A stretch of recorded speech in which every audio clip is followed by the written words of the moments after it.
guiding them, armies would not march. The Ark of the Covenant was more than just a holy artifact. It was the epicenter of divine power on earth, a golden chest that was supposed to contain the bread that fell from heaven, the staff that performed miracles, and the law of God. With fire, it moved. It was carried in terror. It might result in death or blessings. Then, without a trace, it vanished. Every click is tracked, and every secret is sold in our satellite and artificial intelligence-driven world. However, the Ark that once rocked the walls of Jericho, the most revered item in ancient religion, has vanished. And not merely disoriented by the sense of place, meaningless, lost in awe, forgotten.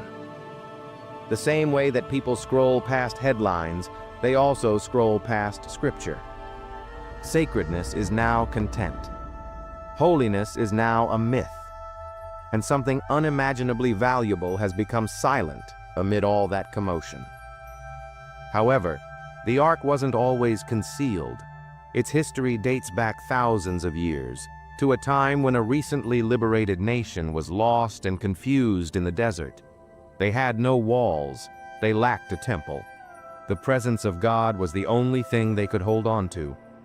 He then handed them the Ark, not as ornamentation, not as history, as a covenant, however. With acacia wood wrapped in gold, cherubim of pure gold facing one another on the lid, and wings touching silently above what was known as the mercy seat, it was constructed according to precise instructions. There was no symbolism here. This was where they met, where the earth and heaven shared a kiss, where the invisible was made visible. Waters split as the priests carried it. The camp was motionless when they put it down. Enemies who attempted to touch it without authorization perished instantly. Because of who rested upon it, as well as what it contained, the Ark was sacred. And it's gone now. It was taken, according to some. Others think it was kept secret for a later date.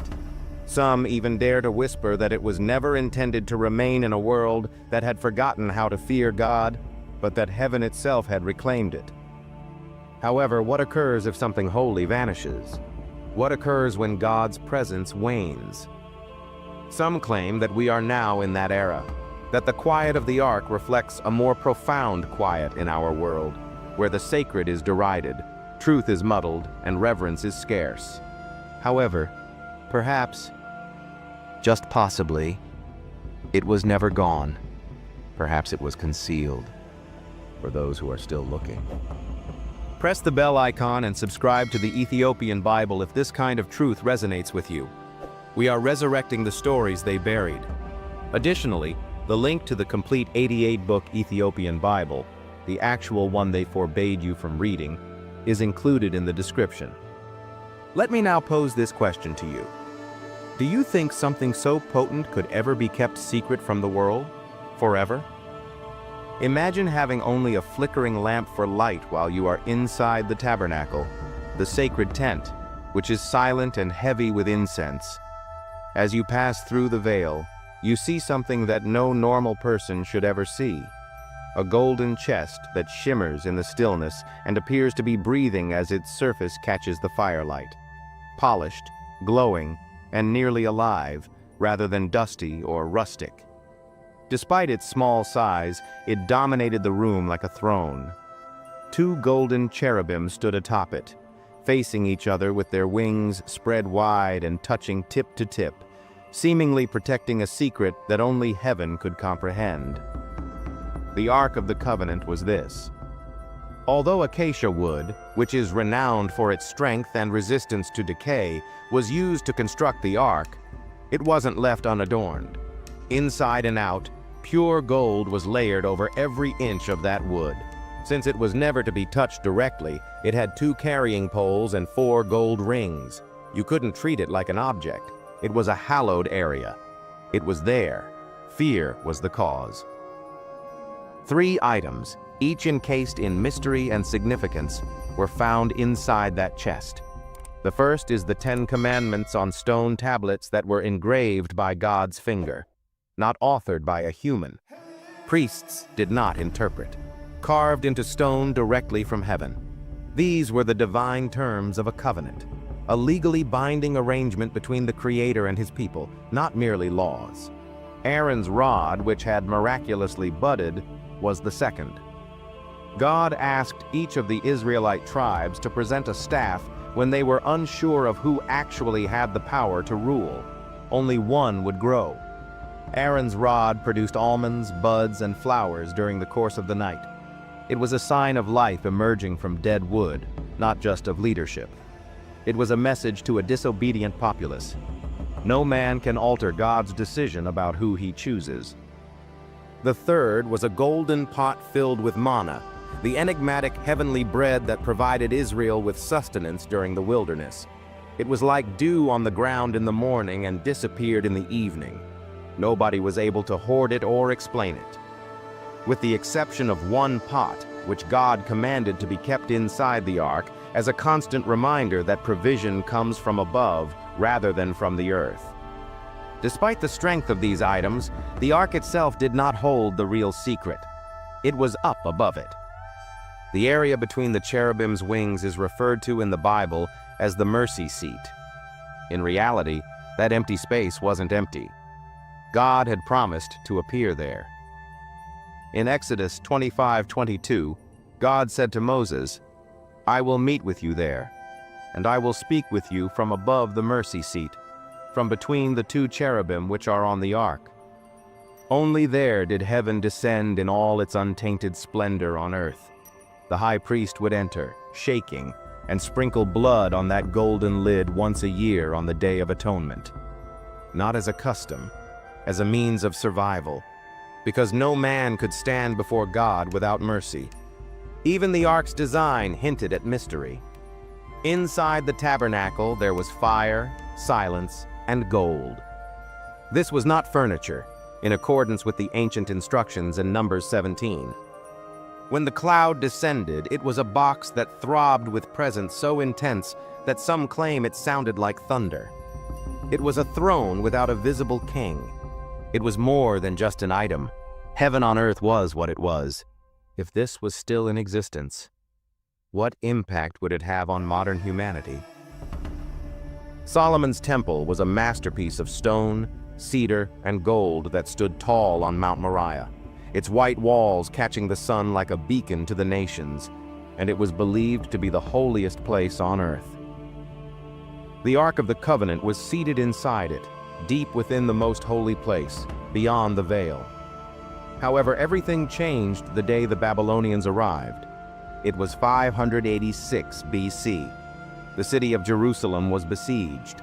The people were starving after King Nebuchadnezzar's armies surrounded the city and cut off supplies. Once a proud city, David was now a place of blood, fear, and ash. The enemy broke through the walls after months of ruthless waiting. The troops flooded in. Houses were burned. They killed men. Children and women were dragged away. Within the sanctuary, priests were murdered. They then aimed their wrath at the temple.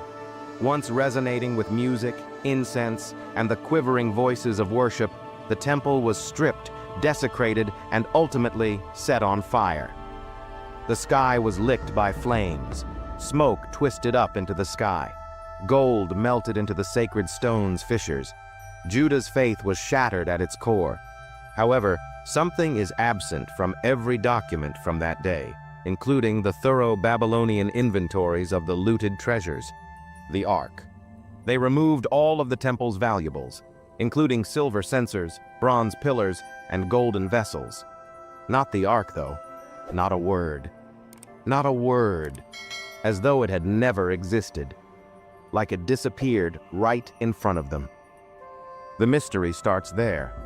Because, like all other prizes, it would have been paraded through the streets of Babylon if it had been taken. It was the norm. The humiliation was that. However, the Ark did not appear in Babylon. The Babylonian records never mention it. No known ancient spoils ever contain it.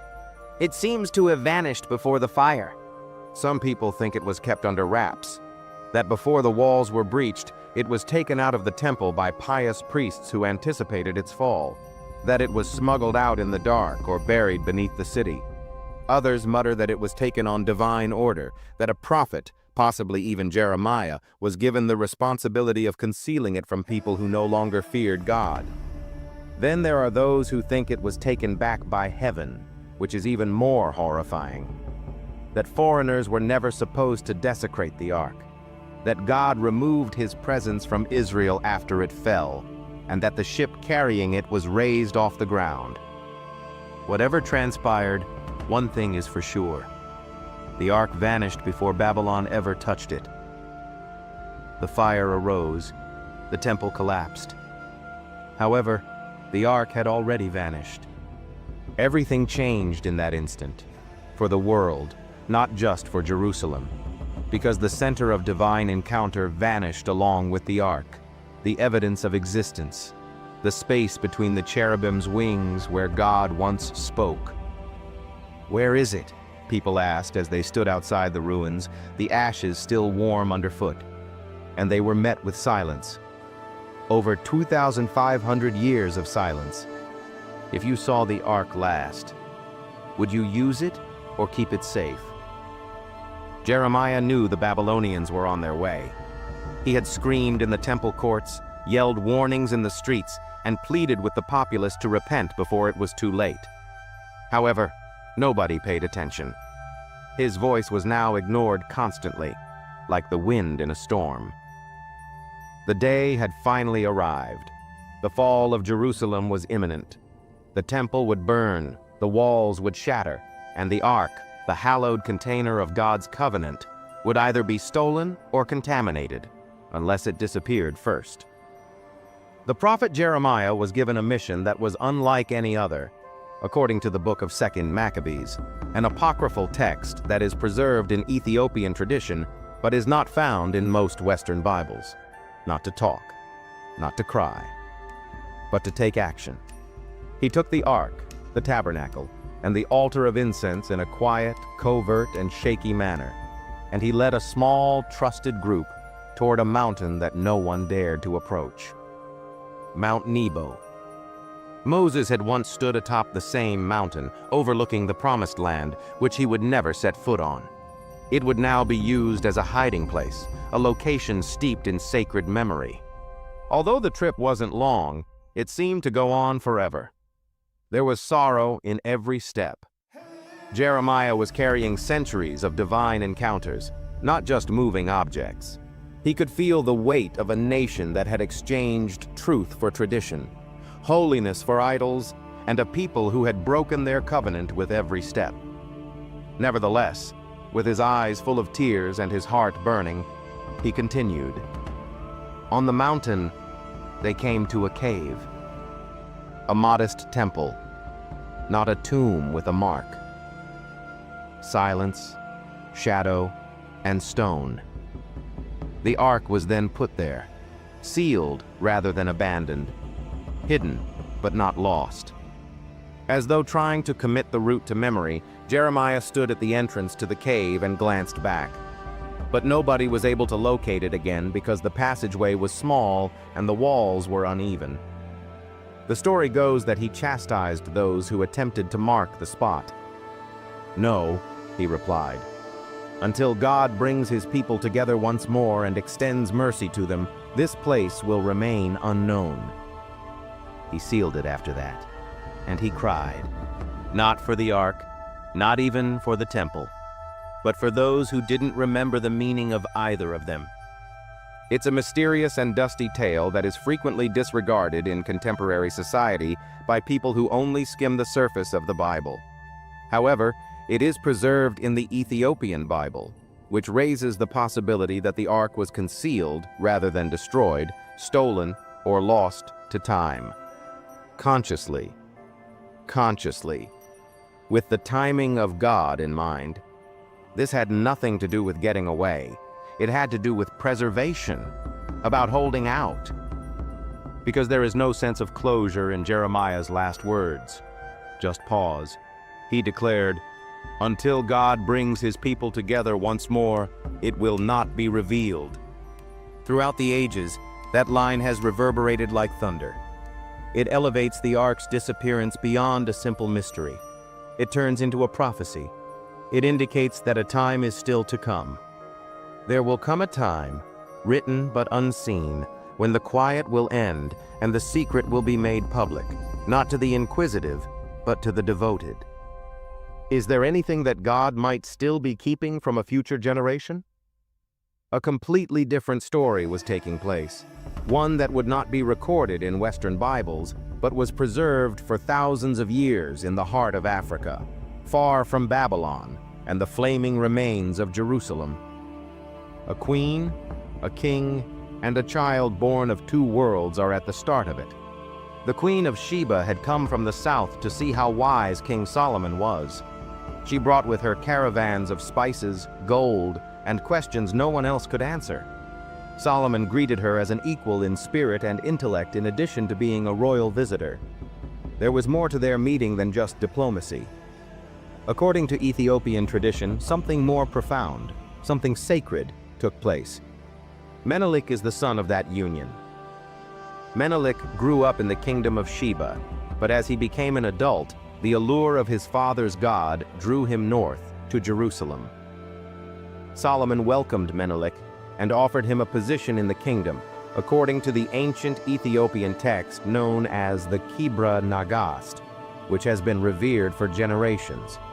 However, Menelik made the decision to return to his mother's homeland and bring the Israelite faith with him, and the Ark itself, not just the faith.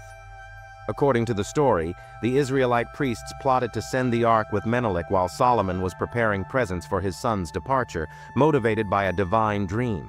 Not a duplicate, not a relic. The actual Ark of the Covenant, transported during the night, transported to a place where people still dreaded the name of God, away from a people who no longer walked in obedience. It was already too late when Solomon realized what had transpired. The Ark was already gone, traveling toward Africa on the backs of oxen, concealed among priests and aristocrats, and watched over by men who knew the importance of what they were carrying. Menelik didn't simply return to his native country as a prince. He came back bearing the presence of God.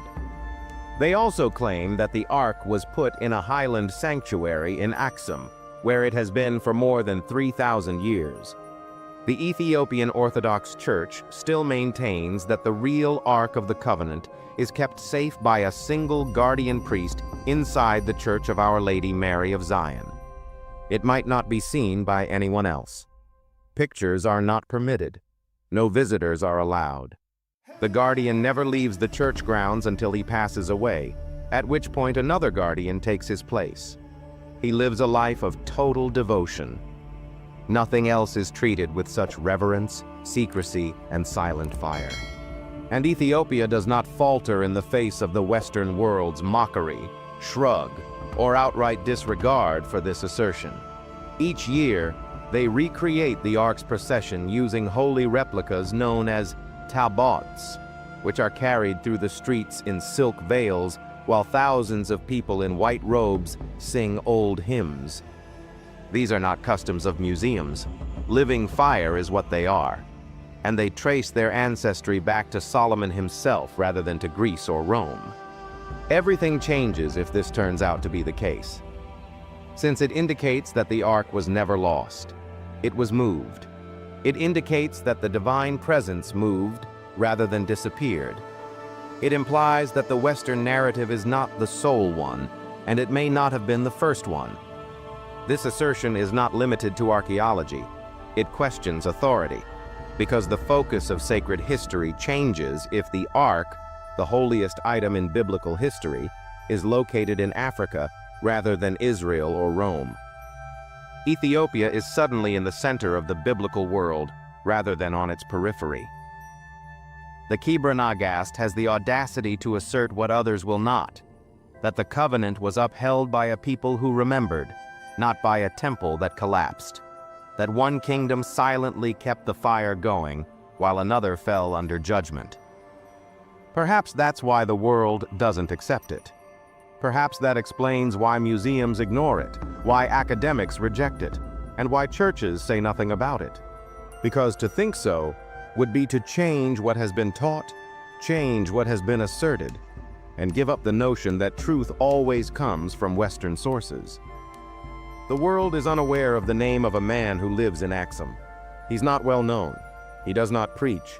He doesn't take pictures or write books.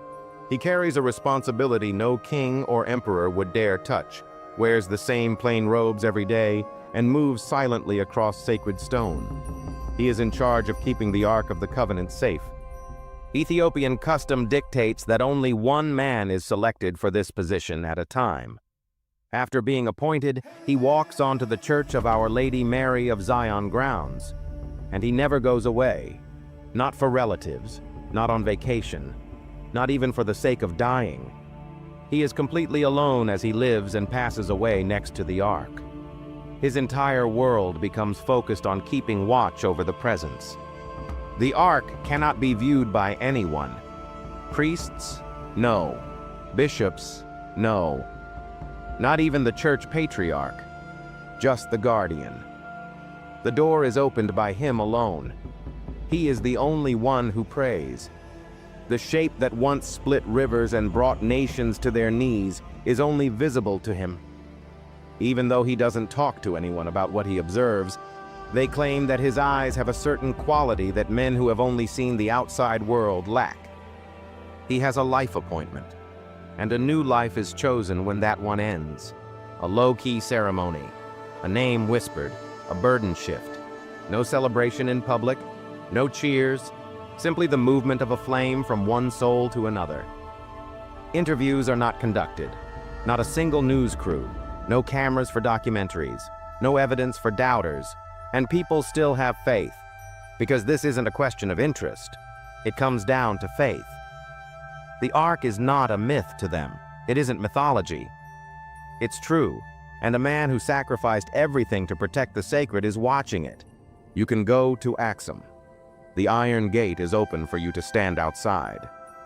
The centuries-old stone church is visible, encircled by quiet and olive trees, but the gate will not open for you. The guardian refuses to leave. You won't get a response if you yell. He has nothing to prove. Why would a man choose this life? They claim that he was selected as a boy. He stands out because of something in his spirit, that even before he touches the weight, he senses it. And the outside world disappears as soon as he answers the call. No more relatives. The future is over. Just this. God's reverberation between the golden wings, the ancient presence, and the daily rhythm of worship. He doesn't wear shoes. In the dark, he prays. He lies next to a mystery that the world has forgotten. What no nation can see, his eyes have seen. Some claim that he becomes blind in old age due to the intensity of what he protects, not because of darkness. Some claim that he sobs in prayer every day because a man is broken by the weight of holiness, not out of melancholy, but from awe. He's not wealthy, he's not free. However, he is entrusted with the one item that, if it were ever seen, the entire world would destroy. And he's still there, year after year, waiting, praying, and observing. The world is still attempting to breach the Ark of the Covenant, despite its silence. Indeed, it might have increased the volume of the pursuit. Western archaeologists, explorers, and theorists have spent more than a century devoting their resources, energy, and passion to the same question: where is it? More importantly, is it possible to locate it? The Ark is not considered a sacred vessel by some. It's a reward, an ancient mystery trophy, a key that unlocks forgotten power or lost technologies. Following rumors across deserts, mountains, and temples, they have thus excavated, examined, measured, and charted every square inch of Israel, Egypt, Ethiopia, and beyond. Every search starts with confidence. It concludes in silence. A man named Ron Wyatt made headlines in the late 20th century when he claimed to have discovered the Ark buried in a secret cave beneath the Temple Mount in Jerusalem, right below the site of Christ's crucifixion. He claimed that Jesus' blood had literally trickled onto the mercy seat through the stone. He didn't bring any concrete proof. No pictures. Only words. Furthermore, despite his passion, his remarks were disregarded by academics and institutions.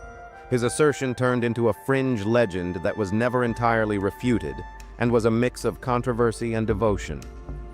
Then came the British writer Graham Hancock, whose book The Sign and the Seal became an international bestseller. He visited Axum, spoke with priests, traveled to Ethiopia, and made connections that both delighted readers and infuriated historians. He thought that Menelik had indeed taken the Ark, hidden it in Africa, and left it there. He may have been the closest of all, but ultimately he was unable to proceed past the same iron gate. The truth was either too well protected or too sacred. Others have put forth strange theories, such as the Ark being taken to Ireland or even space, buried beneath the Vatican, or concealed in the Qumran caves. According to some, the Ark was dismantled, its gold was put to new uses, and its secrets were never recovered. However, each time a new claim is made, it eventually fails. Not because the Ark isn't there, but rather because the searchers are always pushed back by something, as though the thing itself would not be revealed. Dig sites give way, the evidence disappears, access is not allowed, confusion ensues from stories, and the Ark is still out of reach, just as it has always been. That has an eerie quality. How can the most potent artifact from antiquity survive in a world where everything is monitored, digitalized, and tracked? With all the tools, maps, and money in the world, how can it evade the most determined men? Perhaps the solution is straightforward. Some objects refuse to be located, not by everyone. Perhaps the Ark is still there. Perhaps it is hidden on purpose rather than by accident, because some treasures aren't meant for people who are looking for fame or evidence. Some are reserved for the faithful, the obedient. Those who are prepared to leave without anything instead of contaminating what is sacred. Perhaps this is the reason why all treasure hunters fail, because the Ark isn't a mystery that needs to be solved. It's a dangerous presence. History did not simply forget about the Ark of the Covenant. Slowly and silently, like a lamp going out in a room where no one noticed the darkness creeping in, it vanished from the center of human consciousness. It was once the most revered item on the planet, carried into battle, hidden behind the veil, and exuded the Almighty's presence. Then it vanished. No goodbye, no last appearance, nothing but quiet. Perhaps the quiet speaks louder than anything else. When Israel was at its strongest, the Ark did not vanish. When people lost sight of its meaning, it disappeared. The reverence vanished as the ceremonies went on, when hearts bowed to idols but hands raised in worship. The presence no longer descended when priests offered sacrifices. The Ark was taken at that precise moment when the form of faith persisted, but the fear of God vanished, concealed, taken out. And once more, here we are. Stained glass buildings, flawlessly sounding speakers, and words that reverberate through microphones are all things of today. However, how often do we pause to consider whether He is still present? We sing to God, we debate in His name, and we talk about Him, but do we know if the presence has already subsided? What if the Ark was more than just a box of gold? Could it have been a warning? A mirror that endured across generations? What is holy vanishes the instant we treat it like anything else. Reading the Bible as history is simple, as long-lost customs, ancient warfare, and desert law. However, the Ark has never been merely a relic. It was the footstool of heaven, the meeting location, the core of the divine connection. And when it disappeared, it was the tearing away of closeness, rather than just the loss of a relic. We ought to pose this horrifying query to ourselves. What if we have once more lost God's presence and were completely unaware of it? Since the signs seem familiar, We get louder and the world gets darker. While technology advances, respect deteriorates. We know more than any previous generation, but we are less afraid of the source. We argue. We split. What we don't understand, we ignore. However, what if the true tragedy lies not in our disagreements, but rather in the things we have already lost? It's possible that the Ark of the Covenant is still in Axum. It might be buried in a mountain. Angels might have carried it to another world. Regardless of its location, the more important question is what it meant, and if we still retain that meaning. For the Ark was never about gold and wood alone. It had to do with being there. Among broken people, a holy God lives. And none of us are exempt if that presence was ever taken out of a temple that Solomon himself constructed. However, there is still hope. Scriptures that mention judgment also mention gathering, of benevolence, of coming back. It will not be revealed until God gathers his people again, Jeremiah declared as he sealed the cave. Thus, the silence is not the end. There is a waiting period. Additionally, perhaps, just possibly, the world can see the Ark. Perhaps it's kept hidden from the world until hearts are ready once more. Click the bell icon and subscribe to the Ethiopian Bible right away if you want to learn the remaining lost truth concealed in ancient scripture. Additionally, the description includes a link to the full 88-book Ethiopian Bible. Do you think the Ark of the Covenant has been reclaimed by heaven, or is it still on earth? What if the one thing that once contained God's very presence just disappeared? Not pilfered, not ruined, simply gone. People used to shudder in its presence. Silently, the kings bowed. Without its shadow guiding them, armies would not march. The Ark of the Covenant was more than just a holy artifact. It was the epicenter of divine power on earth. A golden chest that was supposed to contain the bread that fell from heaven, the staff that performed miracles, and the law of God. With fire, it moved. It was carried in terror. It might result in death or blessings. Then, without a trace, it vanished. Every click is tracked, and every secret is sold in our satellite and artificial intelligence-driven world.